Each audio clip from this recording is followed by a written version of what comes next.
The whisper of shadows. It had been 5 long years since that dreadful night, 5 years since the accident that had claimed his life.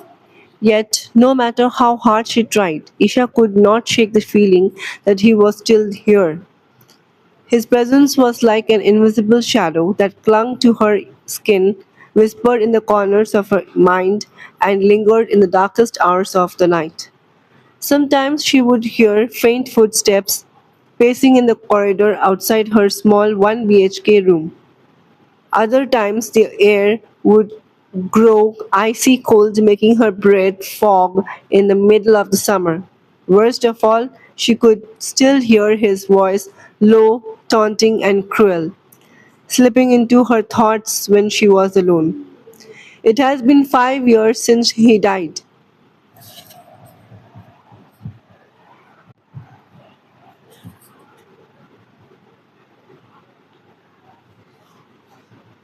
Yet I feel that he is still with me. How long should I suffer? How do I make things right? Isha screamed in her mind, her thoughts loud enough to drown the noise of the bustling street around her. She clutched her cardigan tightly around herself as she walked.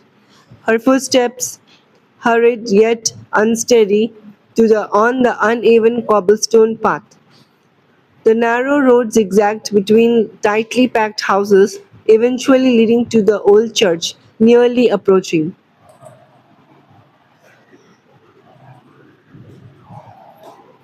A biting wind blew past, making her shiver. The sky had long given way to darkness, and the orange glow of dim street lamps barely reached the ground. As she neared the church gates, the familiar scent of old wood and burning candles drifted towards her. When she stepped inside, the hush of the sacred space wrapped around her like a heavy blanket. The soft glow of candles lit the altar where the father was standing, his head bowed in quiet prayer. Hello, Father. Isha's voice was barely more than a whisper as she approached. The priest looked up, his kind eyes lighting with recognition. Hello, my child.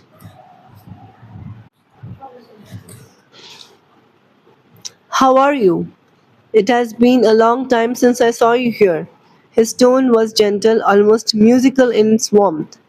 I am not well, father. Her voice trembled, and her fingers twisted the edge of her scarf. Can you help me? He studied for a moment, as if weighing the heaviness of her words. Yes, my child, of course I will. What troubles you? And so Isha told him everything.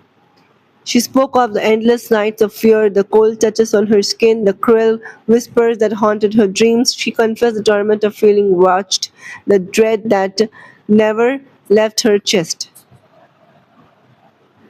The father listened without interrupting, his face calm but deeply concerned.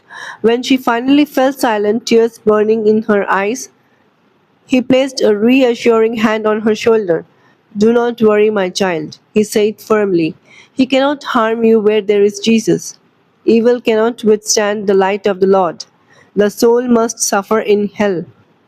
This is where he belongs, and it is where he will remain. Isha's lips quivered. But why? Why does he keep coming back to me? There are reasons only God understands, the priest replied softly, but you must have faith. Come with me, child. I will give you something. She followed him past the altar into a small back room lined with shelves of sacred books, relics, and small bottles of holy water.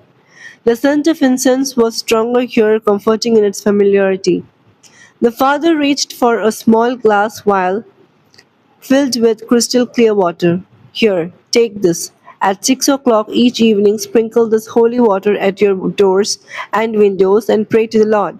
Speak from your heart, for He listens. He then picked up a silver chain with a delicate cross and placed it gently in her palm. This chain will protect you. Keep it with you always. Do not be afraid. Everything will be all right. Isha felt a strange calmness wash over her, as though The very air in the room had grown lighter. She closed her fingers across around the chain, her grip tight, as though afraid it might disappear. Thank you, Father, she whispered, her voice carrying a mix of relief and gratitude. That night she returned to her room with an unusual lightness in her step. For the first time in years, she felt as though there was hope. She carefully sprinkled the holy water at the doors and windows, whispering her prayer just as the Father had instructed. The chain lay warm against her skin, a small but steady reassurance. When she was done, she closed every door and window, drew the curtains, and sat on her bed. She waited for him, the shadow that had tormented her for years to come. But the night passed quietly. No cold gusts of wind, no faint footsteps, no voice whispering in the dark. She slept soundly for the first time in years, her dreams untouched by the horrors that had once plagued her.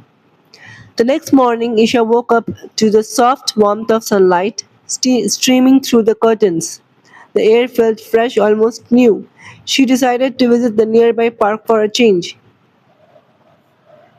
hoping to breathe in the crisp morning air and let the sunlight touch her face. The park was alive with laughter. Children ran across the grass, their giggles ringing like tiny bells. A little boy chased after a red balloon, while another girl swung high on the swing, her hair flying in the wind. What day is it? Isha wondered aloud, surprised by the unusual number of children. It's Sunday. A woman sitting on a nearby bench answered with a smile. Sunday? Isha felt a sudden urge to return to the church, not for help this time, but to say thank you to the priest who had given her peace after so many years. I should take him something, she thought. On her way, she stopped at a small flower shop.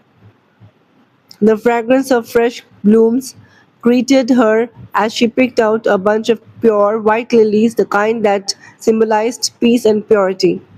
She even wrote a small note of thanks for your kindness and faith. May the Lord bless you always. Feeling warm inside, she walked the familiar road to the church, but when she reached the gates, her heart stopped. A crowd had gathered outside, their faces drawn and pale. Inside, the atmosphere was thick with grief.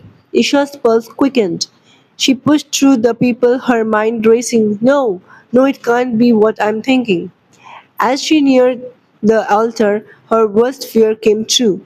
There, at the front of the church, was a coffin. Inside it lay the very man who had given her hope only yesterday. Her knees gave way, and she fell to the ground, the lily slipping from her hand. No, she whispered, her voice breaking. No, I knew it. I knew it was you. Her words turned into a choked scream. I wish I had never come for help. I should have stayed silent. At least one life could have been spared.